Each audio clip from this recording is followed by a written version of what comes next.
You want to know the moment everything changes. It's not when they apologize. It's not when they finally see what they did to you. It's when you stop responding, when you go silent, when you walk away without closure, without permission, without looking back. That's when their control starts to crumble. Because the power wasn't in their hands, it was always in yours. And the moment you realize that, they lose everything. When you finally begin to recognize the importance of boundaries, something transformative starts to happen. You realize that your time, energy, and emotions are sacred, not public property to be manipulated. There's a quiet strength in drawing a line, but not to punish others, but to protect yourself. Those boundaries become a mirror reflecting your self-worth and the dignity you've reclaimed.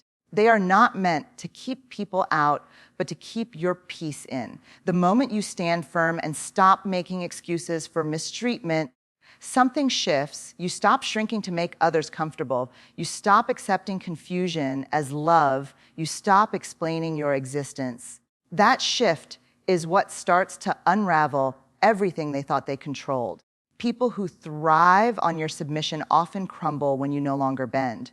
When you say, "That's not okay with me," without anger or apology, you reclaim something priceless. The power no longer lies in how they see you, but in how you see yourself. That's the crack that begins to widen, the realization that your silence is no longer consent. Every time you reinforce your boundary, you build an unshakable inner core. And that core doesn't ask for validation. It doesn't chase approval. It doesn't negotiate with mistreatment. It stands unwavering even in the face of manipulation. It knows what it deserves and refuses to settle for less. Boundaries don't require confrontation. They require consistency. You don't need to shout or plead or prove anything. Your calm refusal to engage, your decision to walk away from emotional bait, speaks louder than any words ever could. When you no longer react to guilt trips or dramatic accusations, the dynamic changes. Suddenly, the game is over. There's no more control when there's no access, and that lack of access isn't cruel, it's clarity. Clarity that says, I am no longer available for emotional chaos. It's a quiet revolution that removes the oxygen from toxicity. You don't need to destroy anyone, you just need to protect yourself. Setting boundaries means recognizing your own patterns. The places where you once let disrespect slip in, it takes courage to admit that you allowed too much, stayed too long, excused too often. But that awareness is where strength begins. You're not weak for being taken advantage of. You were simply taught to please, to keep the peace, to survive. Now, you're learning a new language, one where no is a complete sentence. One where your comfort matters just as much as anyone else's. One where you no longer betray yourself for harmony. Every time you choose that language, you send a message, I matter. And when you live like you matter, everything begins to change. They lose control not in your shouting, but in your stillness. When you stop dancing to the rhythm of their demands, their tune falls flat. You're no longer spinning in circles, trying to keep the peace or earn love that was never freely given. Your stillness is not passive, it's powerful. It says you've outgrown the game. You no longer need the apology that never comes, the affection that's always conditional, the loyalty that depends on your submission. You've chosen something greater self, respect. That choice isn't loud, but it's unshakable. And when you stay firm, even when guilt and fear try to pull you back in, you win something permanent. Many people live their lives in reaction, always on edge, always explaining themselves. But there comes a point when you stop living in defense and start living in alignment. Boundaries are not shields of resentment. They are shields of peace. They don't isolate you. They protect your inner world so you can grow stronger.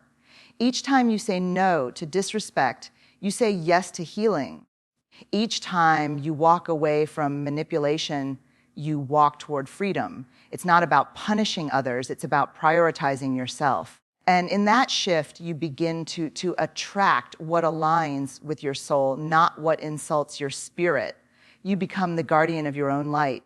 There is deep discomfort in holding boundaries at first, especially if you were raised to believe that love must be earned or pain must be tolerated. But the discomfort is temporary, while the strength is lasting. It may feel selfish, it may feel cold, but in truth, it's the most loving thing you can do for yourself and for others. Because when you operate from a place of wholeness, you stop enabling dysfunction. You stop participating in your own suffering. You stop confusing chaos for connection. You become grounded, clear, and whole. And in that wholeness, others can no longer use confusion as a weapon against you. When you reclaim your time, you stop letting others waste it. When you reclaim your voice, you stop letting others rewrite your story. When you reclaim your space, you stop shrinking to make room for people who never deserved it. This reclamation is not a moment, it's a process. It's messy, emotional, and sometimes lonely, but it's also empowering beyond measure, because every inch of space you reclaim is an act of self-love. And self-love creates a foundation that cannot be manipulated. It becomes the soil where true confidence grows, rooted not in approval, but in integrity. And integrity never bows to control. You teach people how to treat you by what you allow. The moment you stop tolerating manipulation, you change the entire equation, not through arguments or ultimatums, but through action. You step back, you disengage, you no longer explain your boundaries, you embody them. And when someone realizes they no longer have the power to access your emotions at will, the game ends. There's nothing more unsettling to someone who fed off your compliance than realizing you've become untouchable. Not because you hardened, but because you healed. That healing is quiet, it's patient, but it's fierce, and it changes everything. It's never about revenge. It's about rebirth, choosing to live by your values, to honor your own voice, to stand tall in your truth. That's the real victory. You don't need to prove anyone wrong or make them see the pain they caused. You only need to see yourself clearly. And when you do, the manipulative games, the emotional traps, the false affection, they all lose their hold. They only worked when you didn't know your worth. Now you do. And knowing that is the beginning of everything they feared and everything you were always meant to become. Arguing used to feel like a way to defend yourself, to prove your truth, to be seen and heard. But what you eventually learn is that silence is a power move that speaks louder than any debate ever could. There is a moment when you realize that not every insult deserves a response, not every provocation requires your energy. Choosing silence is not weakness, it's wisdom. It's the deep knowing that not everything is worth your peace. The more you respond, the more you feed chaos, the less you react, the more control you gain. Silence is the space where clarity lives. It's the refusal to be pulled into a storm that doesn't belong to you. It's stepping back and choosing self, respect over endless explanations. And that choice shakes everything. When you stop explaining yourself, you start protecting your energy. You no longer feel the urge to justify your emotions or defend your decisions to someone committed to misunderstanding you. Silence becomes a boundary without having to speak a word. It says, I know who I am, and I don't need your approval to exist in peace. There's no need to raise your voice when your absence says everything. Walking away mid-conflict, disengaging from the spiral, holding your tongue when baited. These are all acts of courage, not because you're ignoring the truth, but because you're choosing it without drama. You become emotionally unavailable to manipulation. And when your silence replaces the reactions they once counted on, the balance shifts in your favor. There's a certain kind of power in refusing to be predictable. When someone can't control your reactions, they start to lose their grip entirely. They can throw insults, twist words, and create scenes. But if your face remains calm and your voice quiet, their efforts fall flat. Silence makes them face themselves without your emotional labor shielding them from their reflection. No screaming match, no back and forth, no desperate pleas, just stillness. And in that stillness, everything they once used against you loses weight. You realize that staying calm doesn't mean you accept disrespect. It means you refuse to lower yourself into dysfunction. That refusal is its own kind of fire. Silence can be a sanctuary, a place where you gather your strength instead of giving it away. It's the invisible shield between you and the chaos. In that silence, you learn to observe rather than absorb. You notice patterns without being consumed by them. You hear the noise, but no longer feel the need to respond. Every moment you choose not to engage is a moment you give back to yourself. That space becomes sacred, and in that sacred space, you begin to heal. Your nervous system thanks you. Your mind finds peace. Your spirit grows quieter, not because it's afraid, but because it's finally free. You learn that you never needed to win arguments. You just needed to stop showing up for battles that harmed you. People confuse silence with submission, but silence is often the mark of someone who has risen above the need for chaos. It's the calm of someone who knows their worth and doesn't need to announce it. It's restraint, not defeat. Silence can be the most confident response in a room full of noise. It's the moment you prioritize inner peace over outward validation. You no longer perform your pain to be believed. You simply allow your absence to speak. And in that absence, those who once thrived on your reactions are left with nothing to feed on. That void becomes their mirror. And for the first time, they see that their power only existed when you gave it a voice. Choosing silence doesn't mean becoming emotionally numb. It means becoming emotionally wise. You start to filter what deserves your attention and what drains your spirit. You begin to realize how many arguments were never about truth, but about control. And in that realization, you shift from reacting to reflecting. Silence gives you space to decide, is this even worth my peace? Most times, the answer is no. You don't have to match their energy. You rise above it, not to prove superiority, but to protect your well-being. You become the one who no longer gets pulled into storms that have nothing to do with you. And that shift creates a new reality where calm is your superpower. Silence becomes your anchor when emotions run high and clarity is nowhere in sight. Instead of drowning in the noise, you plant yourself in stillness. In that pause, you don't lose yourself. You find yourself. You gain perspective. You start to ask better questions, like, what am I trying to hold onto here? Or, why do I feel the need to be right in this moment? The answers come slowly, quietly, but they come. And in that silence, you grow. You learn that not every battle needs your sword. Some just need your exit. Silence becomes your exit strategy from cycles that only lead to exhaustion. And that strategy frees you to create a life that doesn't revolve around reaction. It's not easy to stay silent when your heart wants to scream, when injustice demands acknowledgement. But silence doesn't mean you're ignoring your feelings. It means you're prioritizing the right moment to express them. It means you're protecting your truth from falling on ears that refuse to hear. Sometimes the most powerful statements are made in your absence, in the space where your energy used to be. When you choose not to argue, you let the truth echo without interference. That echo is louder than any outburst. You begin to master the art of pausing before responding. That pause is strength. It's the split second where you take your power back instead of handing it over. They say silence is golden, but it's more than that. It's healing. In your silence, you return to yourself.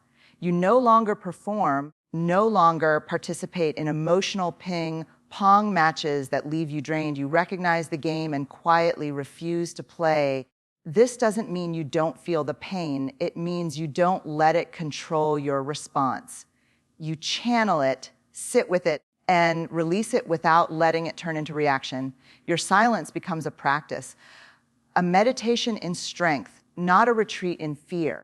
The more you practice it, the more you realize how little of your life actually requires a response. You don't owe access to those who use it against you.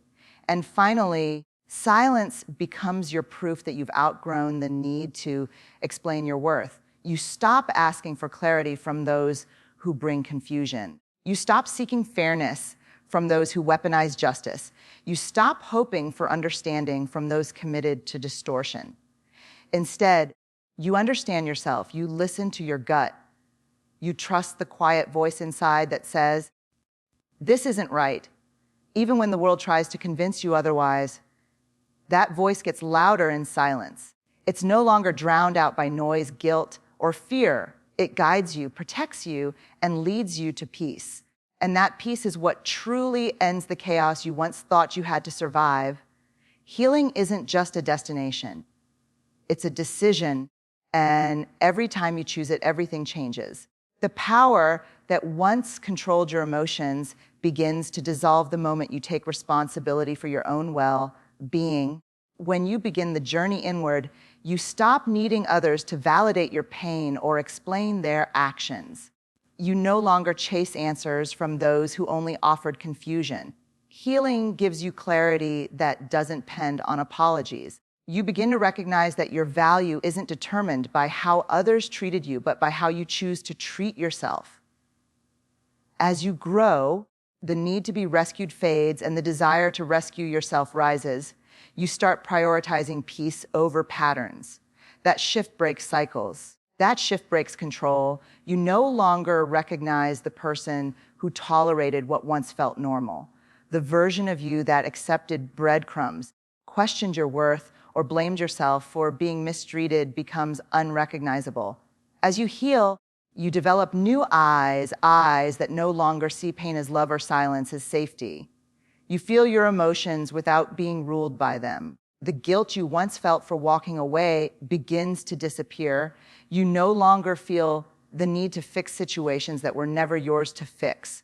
The chaos no longer feels familiar, it feels foreign. That discomfort is your growth, and in that growth, you become untouchable to the patterns that once trapped you. Every act of healing is an act of rebellion against the narrative that told you to stay small. Choosing to go to therapy, to journal, to meditate, to breathe deeply instead of react quickly. These are quiet revolutions. You no longer apologize for taking up space. You no longer pretend to be okay just to avoid conflict. You no longer let your needs be optional. The more you lean into healing, the more your standards rise. You stop settling for connections that drain you. You stop keeping relationships just because they've lasted long. You stop betraying yourself for temporary comfort. Your inner world starts to feel like home again. That's when you become free. Healing breaks the unspoken agreements you made when you didn't know better. The agreement to stay quiet, to tolerate emotional starvation, to be responsible for someone else's mood, all of it begins to unravel. You start rewriting your story. You no longer live in survival mode, always scanning for danger or preparing for disappointment. You breathe deeper. You trust your intuition again. You begin to make decisions from a place of alignment, not fear, and that shift confuses those who once relied on your brokenness. You become unpredictable, not because you're unstable, but because you're finally stable. That stability is strength. It cannot be faked, and it cannot be taken away. There's something beautiful about looking at the version of yourself that survived and saying, "Thank you, but I don't need you anymore." That survival self kept you safe, kept you functioning, kept you from falling apart. But healing requires you to evolve. You begin to choose joy without guilt. You begin to feel sadness without shame. You allow yourself to be complex, to be layered, to be human. You let go of perfectionism and embrace progress. The version of you that once needed external validation becomes someone who finds meaning within. That inner shift is everything. It's the difference between reacting and responding. It's the difference between surviving and living. You start to realize that peace doesn't come from fixing others, it comes from fixing your relationship with yourself. You no longer try to be everything for everyone. You stop rescuing people who refuse to save themselves. You see clearly that your compassion was never the problem, it just needed boundaries. You can love deeply without abandoning yourself. You can forgive without inviting the same harm back in. You learn to let go of the idea that healing means becoming cold. It doesn't. Healing means becoming whole. And in your wholeness, the tactics that once worked on you no longer land. You are no longer available for emotional games. With healing comes solitude, but not loneliness. You begin to cherish time alone because it's no longer filled with fear or anxiety. You learn to enjoy your own company. You discover how much power lives in stillness. Your decisions become rooted in awareness, not reaction. You stop outsourcing your worth.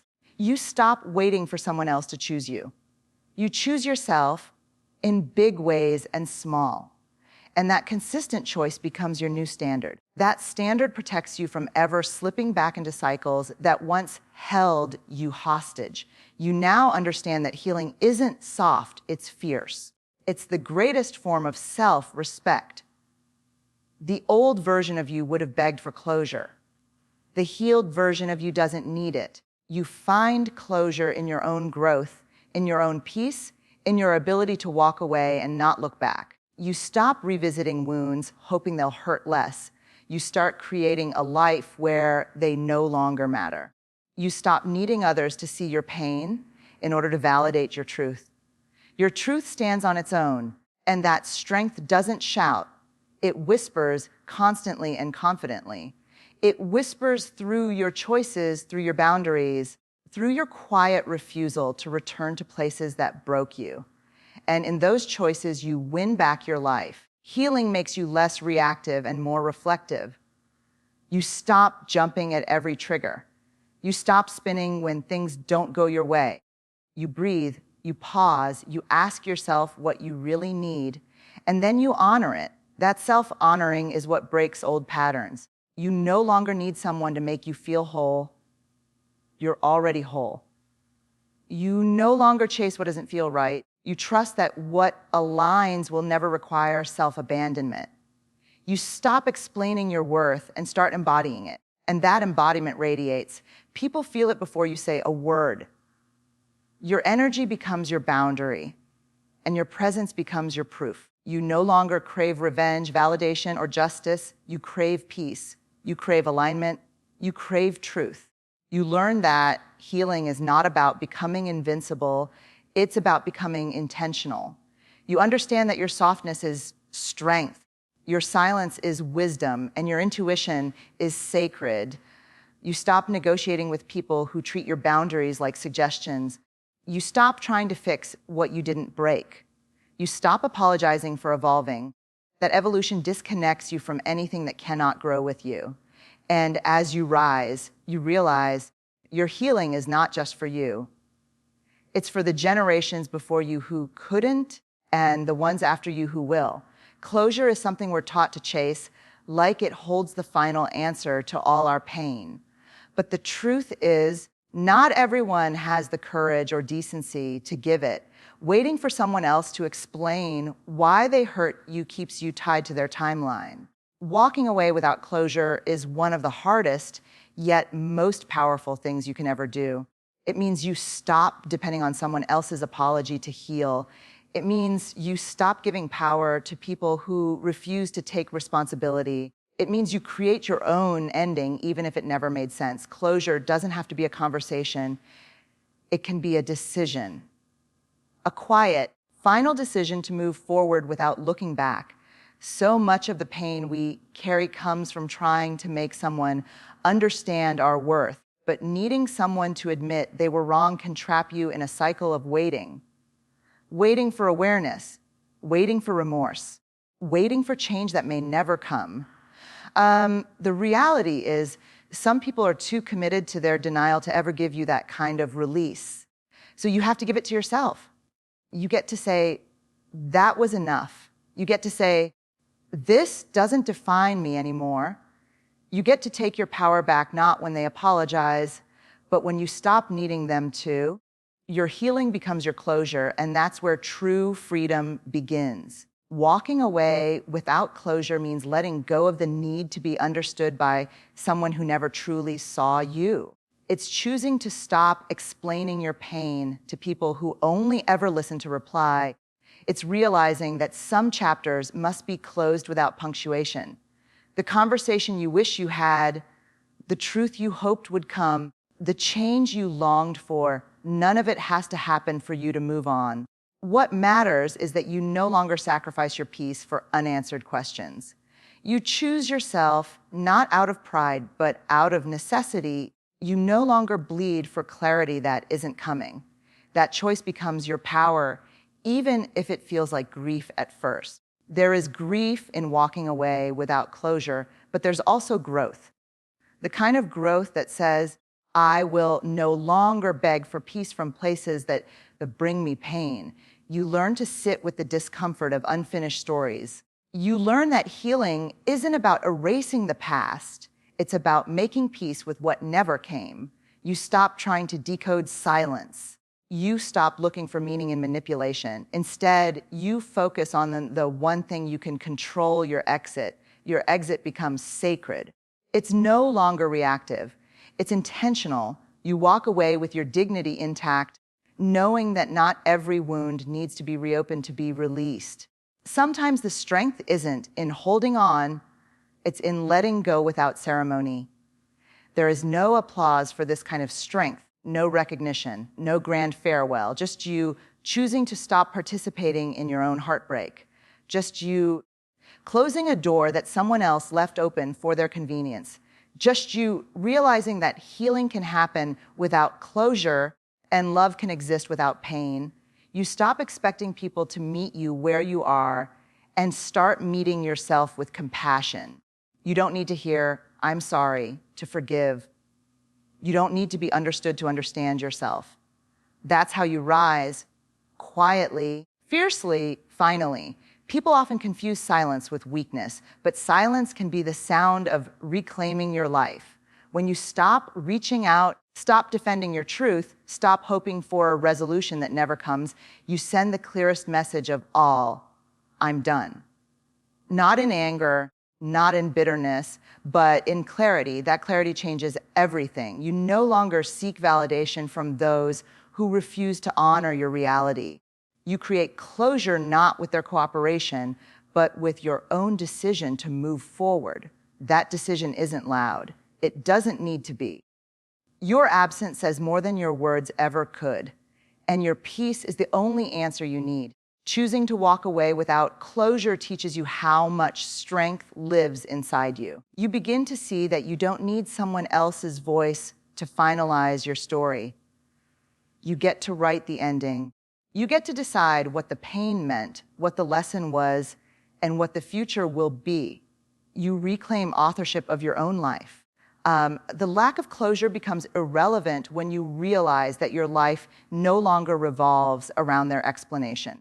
You find closure in the boundaries you set, in the silence you keep, in the freedom you choose. You begin to understand that the ending doesn't need to be tidy, it just needs to be yours. You also learn that closure isn't about answers, it's about acceptance. Acceptance that some people are not capable of accountability. Acceptance that what happened, happened. Acceptance that you may never understand why, but you can still move forward. You release the fantasy of what could have been and embrace the reality of what is. That's where peace begins, not in the past being fixed, but in the future being free.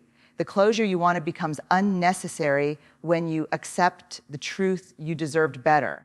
That truth doesn't need to be validated by the one who hurt you. It just needs to be believed by you. There's something powerful about looking at an open wound and saying, I choose to stop touching it. You stop picking at the scab. Stop trying to get others to see how deep it was. You let it heal even if no one else acknowledges the damage. That healing is internal. It's personal and it doesn't need an audience. You walk away not to escape the pain, but to make space for your own joy. You begin to fill the silence with your own voice. A voice that says, I matter. Even if no one else ever said it, that voice becomes your compass. And that compass leads you somewhere better than closure. It leads you to peace. One day, you'll realize that walking away without closure was the moment you stepped into your power. You didn't wait to be chosen. You didn't beg to be seen. You chose yourself when it was hardest. And that choice didn't make you cold. It made you free, free from the need to revisit old pain, free from the BEF that you needed their permission to heal, free to build a life that feels like home to you. You became your own closure, your own healing, your own peace.